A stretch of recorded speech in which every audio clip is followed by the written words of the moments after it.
रघुकुल रीत सदा चली आई, प्राण जाए बरु बचन न जाए। दूसरा क्या है? और दूसरे वर्ग के लिए समुची देव सत्ता कैकेयी की जिह्वा पर बैठ गई है। किस प्रकार से शारदा,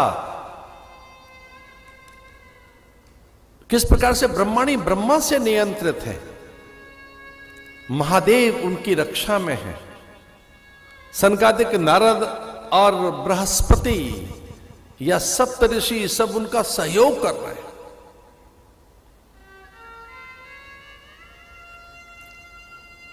और वैष्णवी सत्ता लालायित है कि इसकी जिह्वा से कब राम भवन गमन के निमित्त शब्द निकले।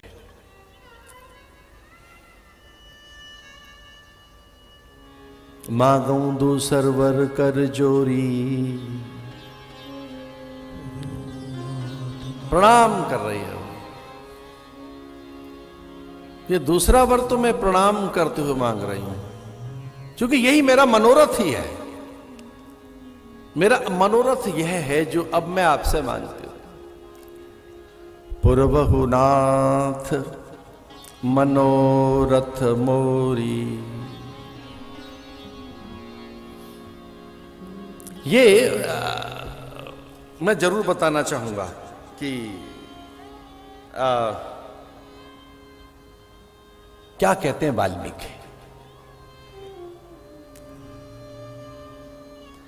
वांगमात्रेण तदा राजा कैकेय्या स्ववशे कृतः, तथा परमुवाचेदं वरदं काममोहितं, वरो देयो त्वया देव तदा दत्तो महीपते।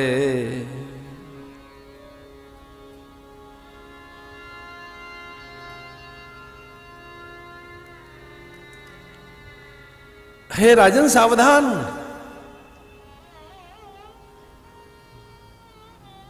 यो द्वितीयो वरो देव दत्त प्रीतेन मे त्वया, तदा देवासुरे युद्धे तस्य कालोऽयमागतः। कैकेयी के शब्दों का आनंद लीजिए। नवपंच च वर्षाणि दंडकारण्यमाश्रितः। नवपंच, 9 और 5 कितने होते हैं? 14। नवपंच च वर्षाणि दंडकारण्यमाश्रितः, चिराजनधरौ धीरौ रामो भवतु तापसः। रामो भवतु तापसः, रामो भवतु तापसः। आदेश कीजिए राम को, वस्त्र उतार दे, ये सब मुकुट माथे का, मणियों की ये मणि मुकुट और मोतियों की माला, अंगुलिया का राजदंड, स्वर्ण किरीट। आदेशित किए राम को। कनक भवन से निकले। चिराजन धरौ धीरौ रामो भवतु तापसः। मैं दूसरे वर में राम के लिए तापसी वेश मांगती हूं। मैं दूसरे वर में राम को तपस्वी देखना चाहती हूं। नवपंच वर्ष के लिए दंडकारण्य में जाए राम।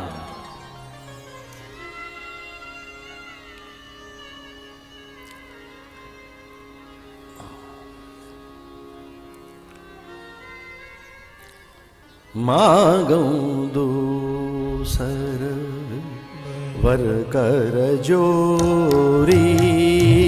मांगू दूसर वर कर जोरी।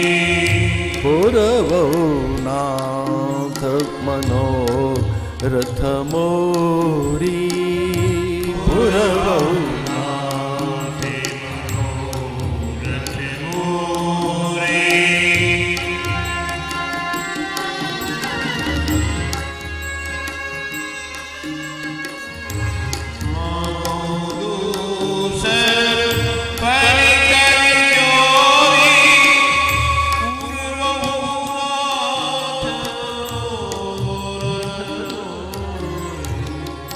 तापस वेश विशेष उदासी तापस वेश विशेष उदासी तापस वेश विशेष उदासी तापस वेश विशेष उदासी 14 बरस राम वनवासी 14 बरस राम वनवासी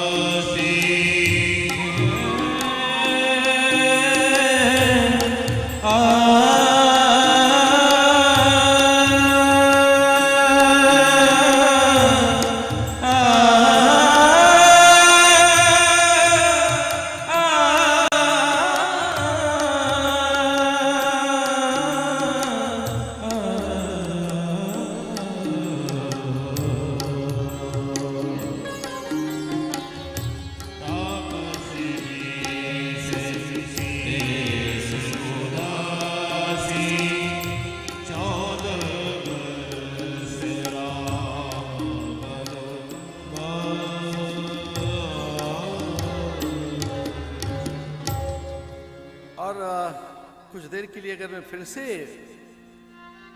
ब्रह्मा और वाल्मीकि के मन की बात देखूं तो वो क्या कहते हैं।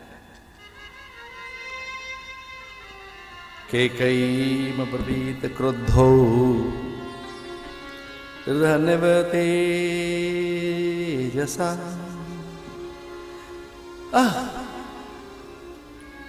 बहुत पछताए दशरथ ये कहकर, बहुत लज्जित हो गए ये कहकर।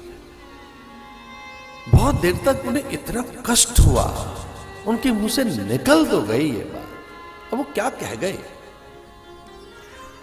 नृशंसे दुष्ट चारित्रे कुलस्यायस्य विनाशिनी, उनके मुंह से निकल तो गया। उन्हें लगा ये मैं क्या बोल गया, अपनी पत्नी को दुष्ट चरिता बोल गया। नृशंसे दुष्ट चारित्रे कुलस्यास्य विनाशिनी, किं कृतं तव रामेण पापे पापं मयापि वा, सदा मे जननी तुल्यां वृत्ति वहति राघव, सदा मे जननी तुल्यां वृत्ति वहति राघव। अरे बहुत कष्ट हुआ दशरथ को कि मैंने अपनी पत्नी को अपशब्द कह दिया, दुष्टा कह दिया, उसे कुल नाशनी बोल दिया, उसको उसे कुल घातनी कह दिया। ये कहकर वो इतने अधिक लज्जित है। धर्मात्मा राजा ने कहा कि भले ही कुछ हो जाता, मेरी जिह्वा पर ये कैकेयी के लिए शब्द क्यों आ रहा है।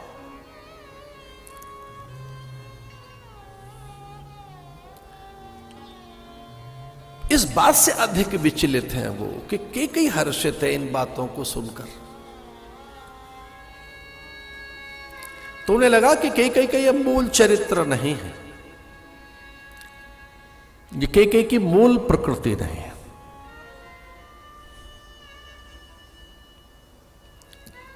इसलिए दशरथ मौन हो गए।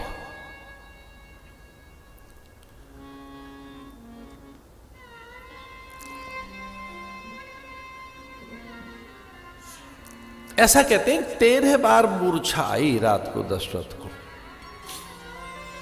वो 13 बार मूर्छित हुए, अचेत हुए, सुध बुध खो बैठे, प्राण और तन की असंगति हो गई। प्राण और मन की असंगति 13 बार हुई। एक बार में तो उन्हें लगा कि समूचे अवध को दस्युओं ने घेर लिया।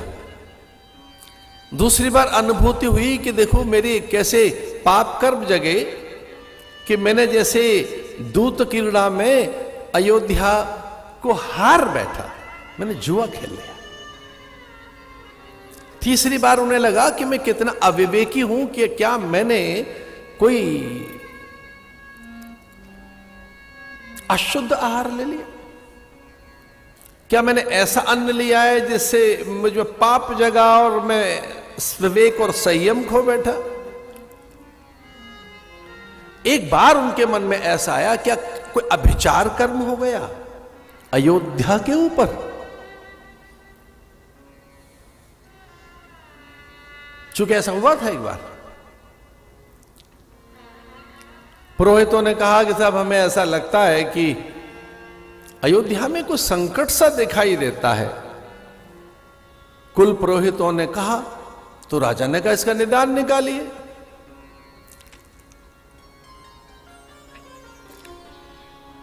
गुरुदेव वशिष्ठ से पूछा गया कि पुरोहित कह रहे हैं कि कोई अयोध्या पे संकट आएगा। गुरुदेव ने कहा इन पुरोहितों से पूछो अयोध्या पे आएगा कि आप पे आएगा। अब पुरोहित भी कई बार अब उनको मिल जाए समय तो ज्यादा बता देते हैं। कई बार पुरोहितों ने कहा जी अयोध्या पे तो आएगा नहीं, पर आएगा दशरथ पे, राजा पे आएगा तो प्रजा पे ही आया हुआ समझो। अगर राजा पे संकट आ रहा है तो वो संकट अयोध्या पे ही तो हुआ। गुरुदेव ने कहा पुरोहित साचे हैं और इनकी बात मानकर उपाय करो। गुरुदेव ने कहा बताओ उपाय क्या है। बताया साहब अखंड दीप रख लीजिए और कुल देवता का ध्यान कर लीजिए।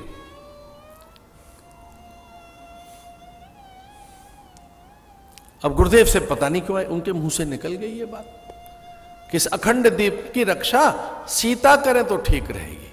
क्योंकि सीता के सानिध्य में दीप रहेगा तो कोई अपकर्म दुष्कर्म हो ही नहीं सकता। सर्वश्रेष्ठ करीम सीता, सीता है क्या? उद्भव स्थिति संहार कारणीम क्लेशहारणीम। सर्वश्रेष्ठ करीम सीता न तो हम राम वल्लभाम। संयोग से आपको बड़ा आनंद होगा सुनकर, आज सीता अष्टमी है। आज के दिन सीता जी प्रकट हुई।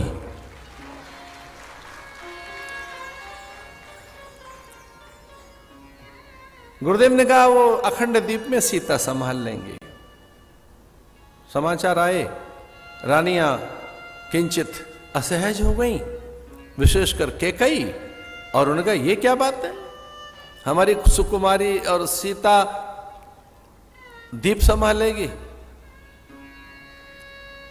सुकोमल हाथ उनके दीप को ठीक करने में, उन्हें आंच लग गई, दीप की उष्णता लग गई, ताप हो गया, ताप लग गया, फिर उपचार कौन करेगा उनका? और ये सारे काम सीता ही क्यों करेंगे?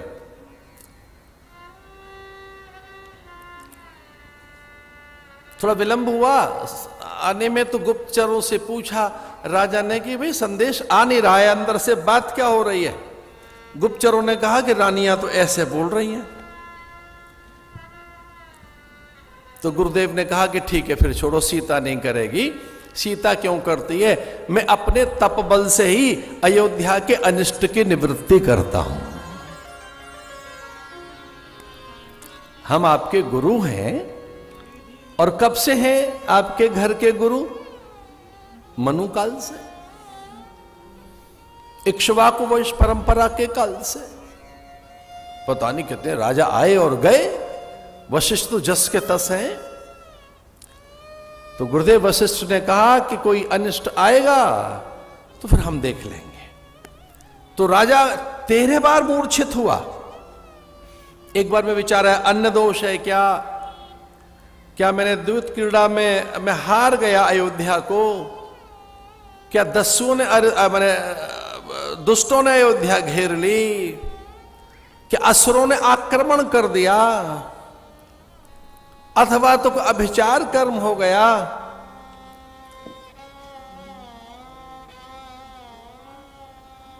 और अंत में बस वो एक ही बात सोचते रहे कि नहीं, ऐसा कुछ नहीं हुआ। अयोध्या अभिचार से नष्ट नहीं की जा सकती, अपकर्म से। अभिचार कर्म जानते हो क्या है? टोना टोटका किया कराया इधर उधर का। ग्राहकों से बात आप ढंग से नहीं कर रहे हैं, कह रहे हैं दुकान बंद हो गई। आलस्य आपका है। उद्योग में प्रावीण्यता, कौशल, विवेक, विचार, अर्थ का निवेश आपको नहीं आता। कहते हैं व्यापार ठीक नहीं चल रहा। अब हम ये तो कहते नहीं उसे, भैया तेरी गलती है।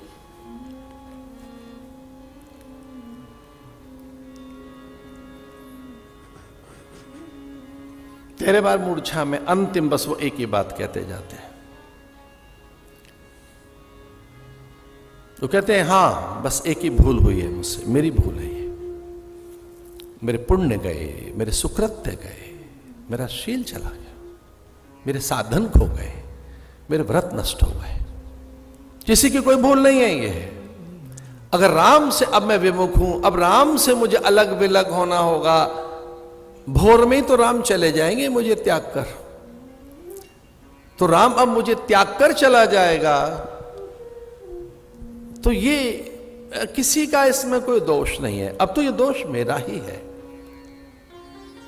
धर्मात्मा राजा कहता है मेरे पुण्य शिथिल हो गए, सुकृत्य नष्ट हो गए, मेरी पात्रता चली गई, मुझसे देवता नहीं रूठे हैं, मुझसे कोई देव अवज्ञा हुई है। मैं नहीं कभी कोई ऐसा अपराध कर दिया।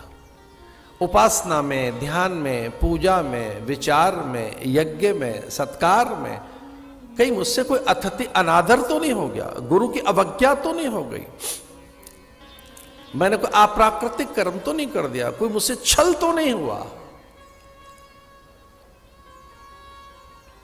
ऐसे बार बार मूर्छित होते हैं कि उन्हें जल पिलाकर जीवित रखना चाहती है। भोर हो वो आदेशित करें, घोषणा करें विधिवत।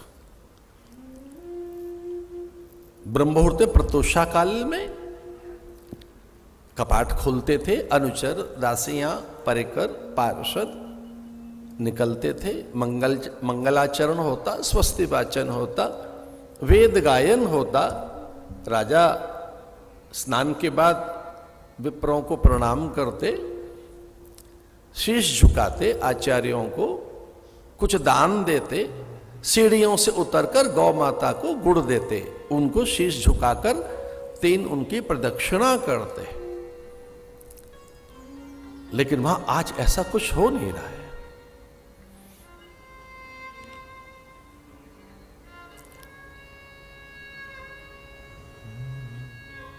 मंथरा ने कड़े आदेश दिए न, और कहा यह मां का आदेश है, महारानी का आदेश है। यहां कोई दूत, अधिकारी, अमात्य, सचिव और सेवक इस महल में दिखना नहीं चाहिए। आचार्य ब्राह्मण नहीं आएंगे अभी। महारानी का आदेश है, पांव फटने को है, सूरज निकलने को है। अयोध्या में विकलता पैदा हो गई।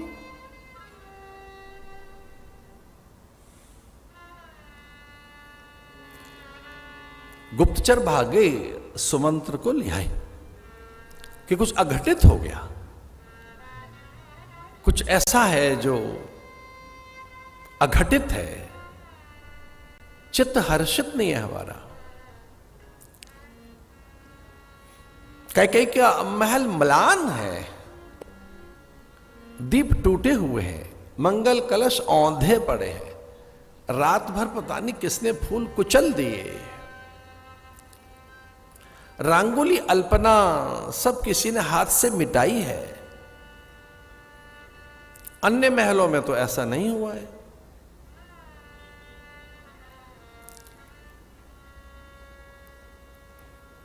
बंधनवार, तोरण द्वार, मंगल कलश, रंगोली, अल्पना, भित्ति, अंकण, भित्तियों पर जो सुंदर सुंदर चिन्ह बनाए गए, मंथरा ने आवेश में दोनों हाथों से पोंछ दिए।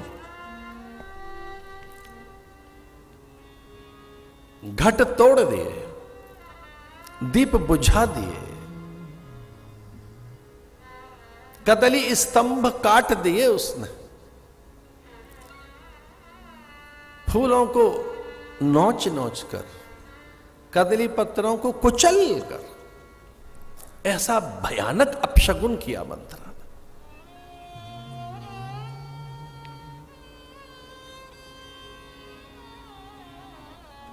सुमंत्र महलों में पहुंचे।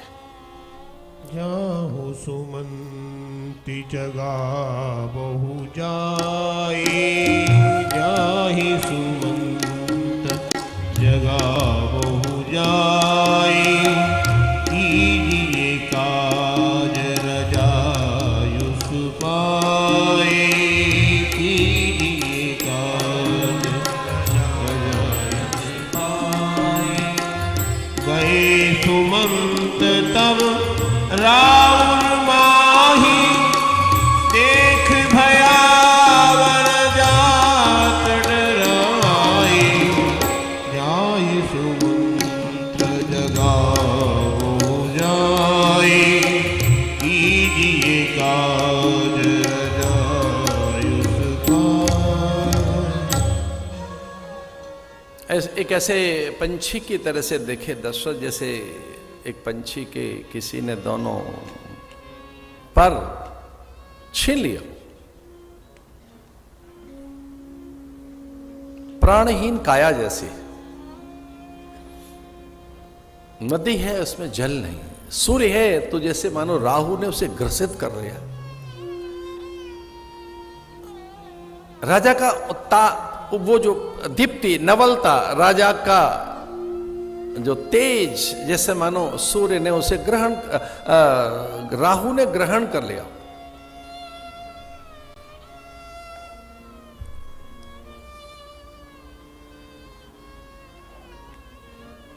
राम राम कहते हुए दशरथ राम राम रट बिकल बिहार, राम राम रटते हुए उन्होंने कहा कि बस राम।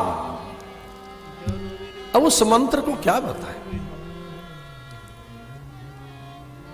राम तक पहुंचे सुमंत्र। अभी ये कौशल्या को नहीं पता, यह दृश्य सुमित्रा नहीं जानते, लखन अभी अनभिज्ञ हैं इस बात से, सीता को पता नहीं, पूरी अयोध्या अभी अपरिचित है। राम को ले आए। राम ने देखा पिता विकल हैं, व्याकुल हैं, पीड़ित हैं, अत्यंत क्षुब्ध हैं, मुख मलिन है, और हां वो देख नहीं रहे हैं। राम ने देखा कि मेरी ओर पिता देख नहीं रहे, वो मुझसे नेत्र नहीं मिला पा रहे हैं।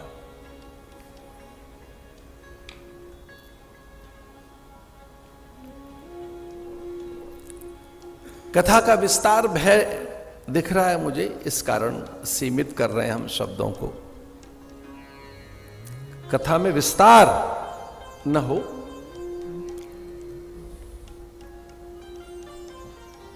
पूछा था राम ने, मां मेरे पिता इतने व्यथित, चिंतित, दुखित, आहत, क्षुब्ध, इनका सूर्य जैसा मुख म्लान है, ये मेरी ओर देख क्यों नहीं रहे? इनको रोग हुआ क्या? मेरे पिता से हुआ क्या है? इन्हें कष्ट क्या है? कौन है वो अपराधी जिसने पिता को दुख दिया? कौन है जिसके कारण मेरे पिता इतने आहत हैं? मां है क्या? कारण क्या है? किस कारण मेरे पिता रोगी हैं, आहत हैं, अश्रु बहा रहे हैं, मुझे देख नहीं रहे? दशरथ सिसक पड़े राम को देखकर, चीखने लगे दशरथ, हा राम कहकर।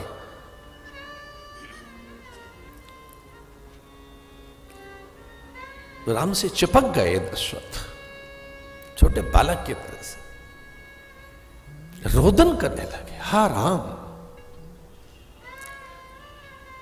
बड़ा कठिन हो गया राम को अपने पिता को संभालना। वो धर्मात्मा राजा अपने पिता को संभालने कैसे? माने राम की ओर देखकर कहा कि आप इनके दुख का कारण जानना चाहते हो? ये क्यों व्यथित है, ये क्यों दुखी है? ये अपने मोह के कारण दुखी है। इनका शोक इनका मोह है, इनका दुख इनका मोह है। एक में इतना मोह, एक में इतनी आसक्ति, एक में इतनी अनुरक्ति, एक पुत्र में इतनी अधिक इनकी मति में स्वार्थ। तेरे पिता स्वार्थ के कारण दुखी है, ये लोभ के कारण दुखी। आदमी लोभ के कारण रोता है, स्वार्थ के कारण रोता है, मोह के कारण रोता है। तेरे पिता के भीतर कितना मोह है, कितना लोभ है, कितनी आसक्ति है। ये जो शोक दिख रहा है तेरे पिता के पास, इसका एक ही कारण है, मोह।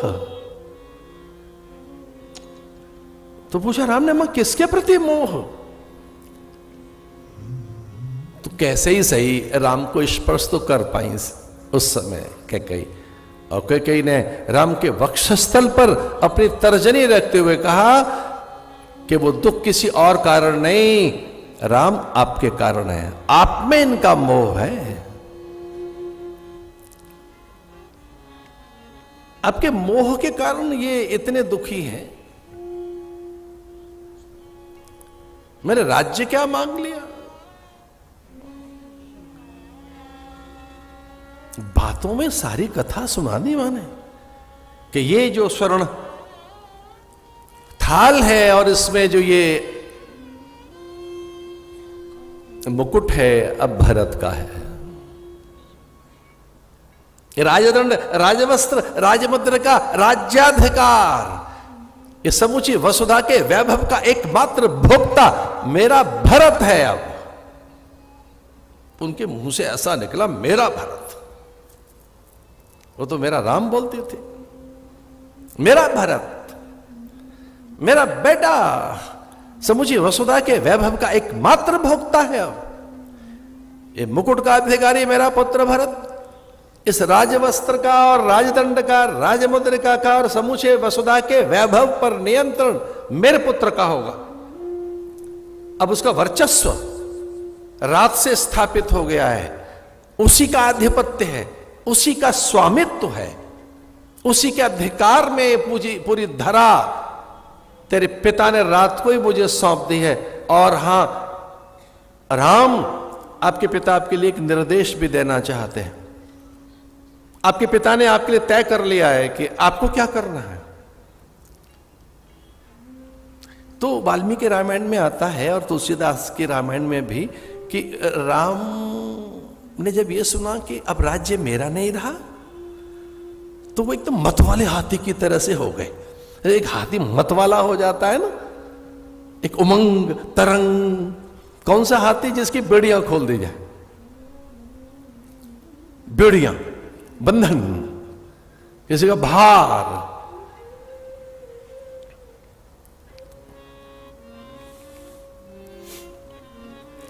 लेकिन राम कैकेयी की ओर देखते हैं, मां पिता का आदेश मेरे लिए क्या है? पिता चाहते हैं आपके कि आप तपस्वी बनकर तापस वेश विशेष उदासी नवपंच वर्ष 9 और 5 14 साल के लिए आपको दंडकारण्य जाना है।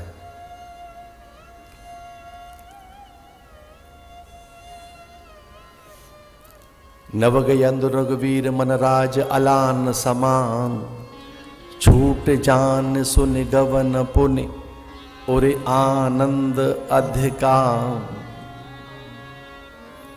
एक मतवाले हाथी की तरह से राम का मन हो गया, सारी बेड़ियां खुल गई मेरी, सारे बंधन खुल गए। तो हर्षित होकर, आह्लादित होकर, उमंग में, अत्यंत उल्लास में मां को प्रणाम करते हैं। चित्त मुख प्रसन्न चित्त चौगुन चाऊ, मिटा सोच जन राखे राम। मुख प्रसन्न, उस समय मुख की क्या प्रसन्नता है राम की। राम कितने प्रसन्न हो गए। देखिए मुख तो प्रसन्न है ही, पर चित्त में चौगुना चाओ। मुख प्रसन्न चित्त चौगुना चाओ। अपने प्रयोजन की पूर्ति कर पाएंगे राम, अवतरण को सिद्ध कर पाएंगे राम, आविर्भाव को प्रमाणित कर पाएंगे राम, जन्म की सार्थकता कर पाएंगे राम, वन में जा पाएंगे राम। और वह जो है अभिमानी निशाचर, जिसके दमन अत्याचार अनीति और शोषण से समूची धरा या अवनी अत्यंत त्रस्त है, ऐसी उस निशाचरी जाति के स्वामी रावण से इस धरा को मुक्त कर पाएंगे राम। वो झूठे बेर खाते हुए शबरी के हनुमान से मिल पाएंगे राम। इसलिए क्या कर रहे हैं वो? चित्त चौगुन चाओ।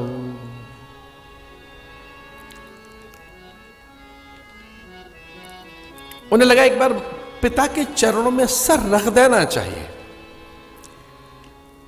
इतनी उत्फुल्लित है, आह्लादित है, आनंदित है, इतने चहके हुए हैं राम, और कृतज्ञता के भाव हैं मां के प्रति, और बार बार नेत्रों से प्रणाम कर रहे हैं। मां तू धन्य है, धन्य है मां, तू धन्य है,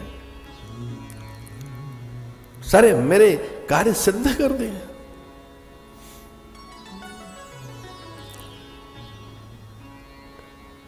पिता को प्रणाम किया और वो लगभग बिलखने लगे। रुक राम, ठहर राम।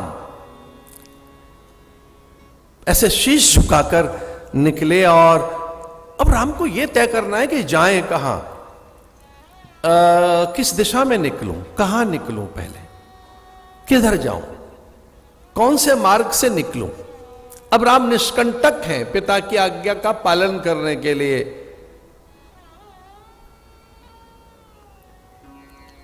लगा कि मां के पास चलना चाहिए, मां की आज्ञा ले लें, प्रणाम कर लें, उसे बता तो दें।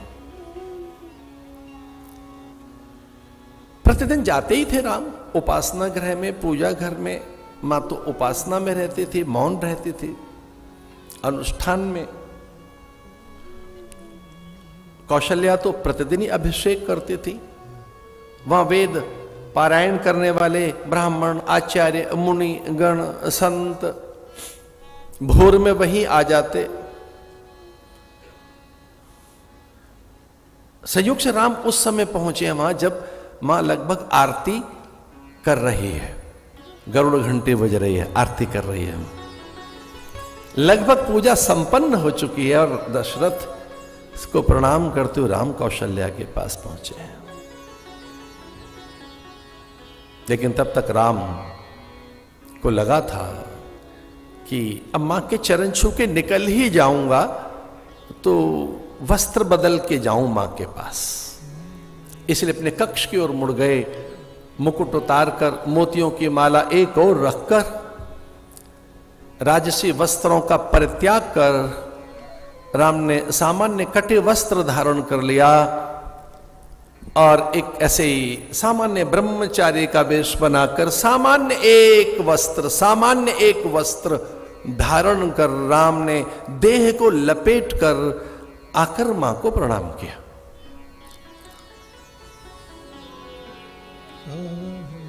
मां बड़ी आनंदित है, लेकिन मां थोड़ी सी विचलित भी है कि कुछ ऐसा क्या हो गया कि राम इतनी तेजी से क्यों आया है आज। राम इतना तेज तो कभी नहीं चलते।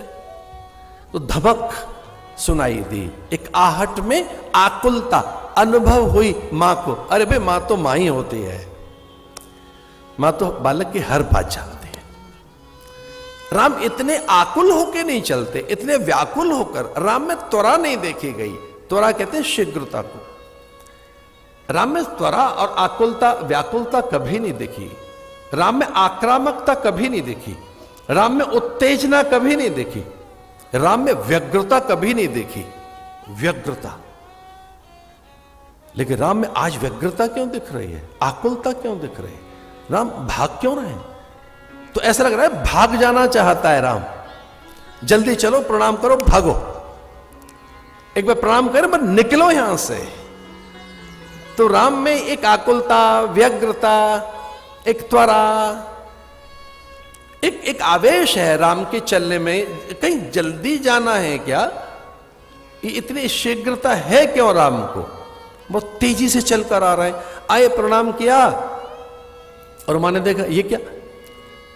तो मां ने देखा कि मुकुट नहीं माथे पर, मोतियों की माला नहीं है, सामान्य एक वस्त्र धारण कर रखा है। राम साधु जैसे दिख रहे हैं। मां को लगा कि हो सकता है कोई अनुष्ठान होता होगा, इनका पहले साधु बनाया जाता होगा, फिर सन्यास, फिर राजा बनाते होंगे। कबही लगन मुद मंगलकारी, कहो तात जननी बलिहारी। कबही लगन, कब है वो मुहूर्त, कब है? मां जैसे मूल विषय पर लौट आई। चूंकि मां ने देखा व्यग्रता है राम में। राम कुछ ही पल रहना चाहते हैं मां के पास, अब वो मां के पास नहीं रहना चाहते। तो राम की अकारण व्यग्रता देकर, व्याकुलता देकर कि पता नहीं कहां जाना चाहता, इतनी शीघ्रता क्यों है, किस बात की। तो राम को लगा कि अब मां को लगा कि फिर सारी बातें भी क्या पूछने, सीधी बात पूछो। राम को जल्दी में है। तो कहती है, अच्छा देखो, ध्यान रखना, राम को राम कभी कौशल्या ने नहीं कहा। या तो तात कहा है, या भ्रात कहा है, या रघुनंदन कहा है, या रघुवीर कहा है, या रघुनाथ कहा है। विश्वास कीजिए, बड़े बेटे का कौशल्या ने नाम कभी नहीं लिया है, राम का कभी नहीं। कहो तात जननी बलिहारी, कबही लगन मुद मंगल का। मुहूर्त कौन सा निकाला गुरुदेव ने? वो कौन सा मुहूर्त है, कौन सी घड़ी है? होरा आदि चंद्रबल देख लिया क्या? चंद्रबल देखकर अभिषेक होना है? कुछ मुझे विलंब हो गया क्या? क्या मुझे लेने आया है? अब वहां सब पहुंच गए क्या? तो बस अब मैं चलूं वहां? मेरी प्रतीक्षा कर रहे हैं क्या आपके पिता? गुरुदेव ने भेजा है ना, कुछ विलंब हो गया ना पूजा में मुझे। अब मां को सहज कर देना चाहते हैं राम।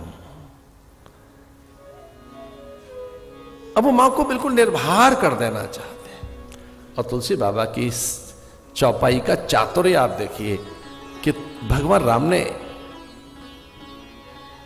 एक साथ क्या बात कह दी।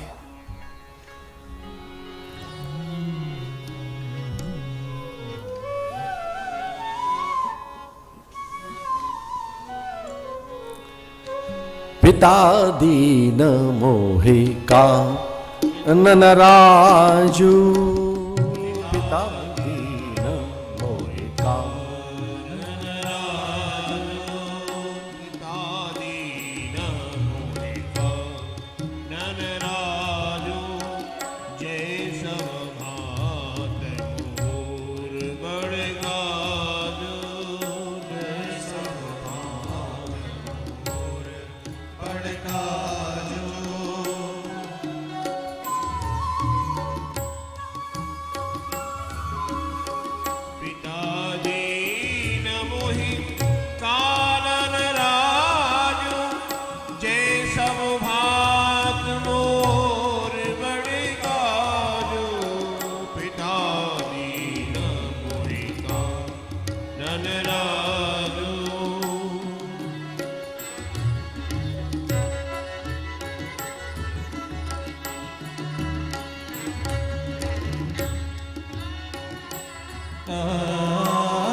पिता दीन मोहे कानन राजू।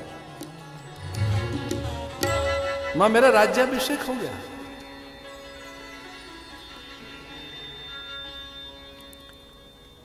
तो इतनी निश्चिंत हो गई कौशल्या, राज्याभिषेक हो गया। तो उन्हें पता है क्या विचार आया कि सब इतने उत्साह में मुझे भूल गए। तो कई ने घोषणा कर दी होगी, अच्छी बात है। तो क्या माता और पिता ने दोनों ने अभिषेक कर दिया? क्या गुरुदेव पहुंच गए वहां? बोले हाँ मां, मेरा अभिषेक हो गया। पिता दीन मोहे कानन राजू। मुझे जंगल का राजा बना दिया है, मैं वन का राजा बन गया हूं। आयुष दीन मोहे कानन, आयुष दीन मुद मन माता, जय मुद मंगल कानन जा। मां, मुझे मेरे पिता ने जंगल का राजा बनाया। बरस 4 10 बस कर कर पितु बचन प्रमाण। आए पाए पुन देखे हो, जन मन कर स्मरण। धीरे से मां के कान में बात सरकाई, बरस 4 10 बस। ऐसे वो 14 साल को बस करके बता रहा है। राम का चातुर्य देखिए। बरस 4 10 बस कर पितु बचन प्रमाण। पिता ने मुझे ये कहा है मैं जंगल में जाऊं, वहां का राजा बनाया। 4 10 बस कर। ऐसे भगवान को लगा कि मैं पहले 10 न बताऊं, पहले 4 बताऊं। 14 में पहले 4 गिने उन्होंने। उनको 14 गिनती में पहले 4 बताई जाए, फिर धीरे से 10 बताएंगे, फिर कहेंगे बस है क्या इसमें। विपिन 4 10 बस करे। बरस 4 10 विपिन बस करि पितु बचन प्रमाण। आई पाई पुनि देख हो, जन मन कर स्मरण। मां, मन को म्लान मत करना, व्यथित मत होना, दुखी मत होना। मां तो राम की मां है, रोना नहीं। अरे वो तो मां है राम की, सब समझ गई कि हुआ क्या। रामायण में आता है कि मां ने गले से लगाया, और दोनों रामायण में आता है कि मां का आंचल गीला हो गया। मां का स्वाभाविक स्तन दुग्ध बरसने लगा, इतना नेह निकला कौशल्या। बार बार मुख चुंबती माता। मां रोक नहीं पाई अपने आप। माथे पर ओठ रख दिए, हाथों पे होठ रख दिए, अंक में भर लिया राम को। बस एक बात पूछने लगी कि पिता ने इतना कठोर आदेश। लेकिन उनको बता जाकर कि मां के 8 गुना अधिकार होते हैं। पिता का अधिकार है तेरे ऊपर, पर मेरा 8 गुना अधिकार है। पिता को ये तो जाकर बता। तो धीरे से राम ने चरण छूते हुए कहा, मां वो अधिकार भी तेरा छोटी माता ने छीन लिया। मां का भी ऐसा ही मन है कि मैं वन में चला जाऊं।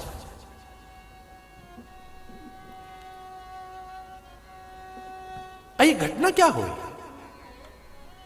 इसमें एक छोटी सी बात समझनी है। न रोषा न सरोषा चित्त। फिर चित्त में कोई केकई के लिए रोष नहीं रहा, क्रोध नहीं रहा, आवेश नहीं रहा। मां कुछ सन्निपात जैसा हो गया हो, मां जैसे निश्चेष्ट हो गई हो, जैसे निष्प्राण हो गई हो, अब उनकी काया में कोई स्पंदन न रहा हो, एकदम शव जैसा उनका शरीर बन गया। एक विचार करते हुए कि क्या कैकेयी ने इतना कठोर निर्णय लिया, तो इसके मूल में क्या जगत के कल्याण की कोई कामना छुपी है? क्या विश्व के मंगल्य का कोई विचार कैकेयी को आया है? क्या निसंदेह कैकेयी कोई बड़े कार्य कराना चाहती है राम से? लीजिए राम की मां की बात सुनो, वो क्या कहती है। अगर मां की सम्मति है तो राम फिर देर मत लगा, जा वन में निकल जा। जो पित मात कहे बन जाना। अगर तेरे पिता के साथ मां की भी सम्मति है, मां की संस्तुति है, मां का भी ऐसा ही संकल्प है, तो कानन सत अवध समाना। तो अगर तेरी मां ने ऐसा आदेश दिया है तो ये 100 अयोध्याओं के बराबर कोई आदेश है। कैकेयी तुझे वन में नहीं भेज रही है, तेरे मंगल और कल्याण की कोई महागाथा लिख रही है। कैकेयी कोई बड़ा हस्ताक्षर कर दिया उसने, कोई बड़ी अयोध्या में तुझे कैकेयी भेज रही है। और सच है, राम का रामत्व, राम की भगवत्ता, राम का दैवत्व, राम का ईश्वरत्व, राम की विराटता, राम की करुणा, राम का प्रयोजन और उसकी पूर्ति पर जैसे मां कैकेयी ने हस्ताक्षर लिख दिए हों। हाँ, ये तो हम भी जानते हैं कि कोई स्त्री अपना नाम कैकेयी अभी तक नहीं रख पाई। भाई या तो सुमित्रा नाम मिलता है या कौशल्या मिलता है, कैकेयी नाम तो नहीं है। माने का भले ही कलंकित करें लोग मुझे इस नाम को, लेकिन मेरे नाम के कलंकित होने से घर घर में राम राम तो बोलेंगे लोग, मेरे बेटे राम को तो जान जाएंगे। निशाचरों के आतंक से धरा तो मुक्त होगी। मेरा राम मन में जाएगा तो पता तो लगे ऋषियों को कि ये ब्रह्म है, ये ईश्वर है। नारायण इस नर के वेश में घूमता है, इसलिए वो गौरवान्वित हुई बैठी हैं, आनंदित हुई बैठी हैं कि भले ही मैं कलंकित हो गई। इतिहास में किसी को तो दोष लगता ही है, भले ही मेरे माथे पे मड़ दिया गया हो, और वो बहुत हर्षित होकर बैठी हैं। ये कह रही हैं कि इन देवताओं को कोई और नहीं सूझा, इन देवताओं के लोक कल्याण, इन देवताओं को एक ही बात सूझी कि लोक कल्याण, लोकोद्धार के लिए अगर कोई सहायक बन सकती है तो उसका नाम कैकेयी है। धन्यवाद देवताओं को देती है। ये पुरुषार्थी कर पाते हैं ऐसा।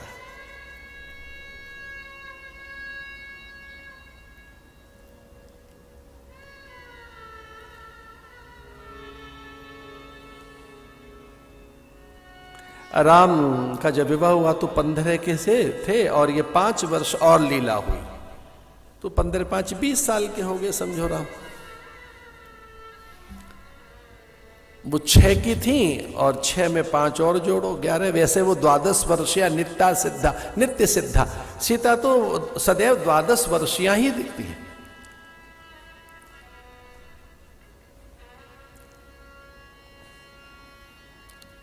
और वो मार्ग में खड़ी हो गई। स्वतः ही वस्त्र ऐसे राजसी त्याग कर और तापसनी तपस्वनी वेश बनाकर वो मार्ग में खड़े। वाल्मीकि रामायण और तुलसी रामायण में तो कितना समझाया गया है राम के द्वारा।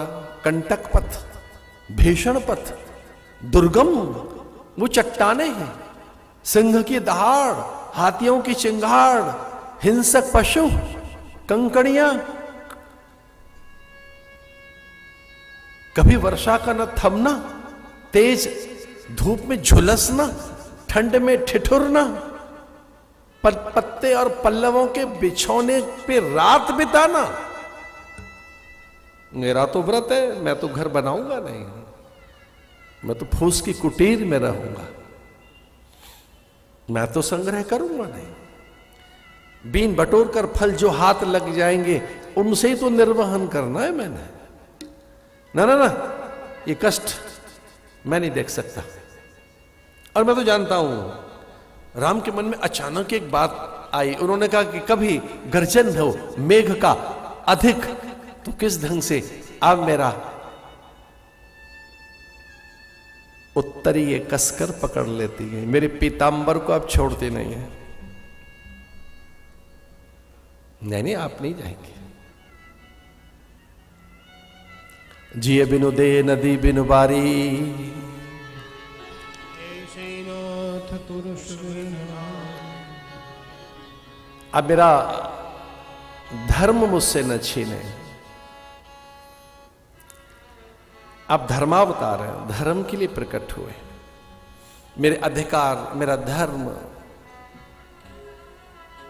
मेरे अच्छे उचित अवसर, मेरी उन सारी संभावनाओं को, जिन संभावनाओं में मुझे अपने जीवन को सार्थक करना है,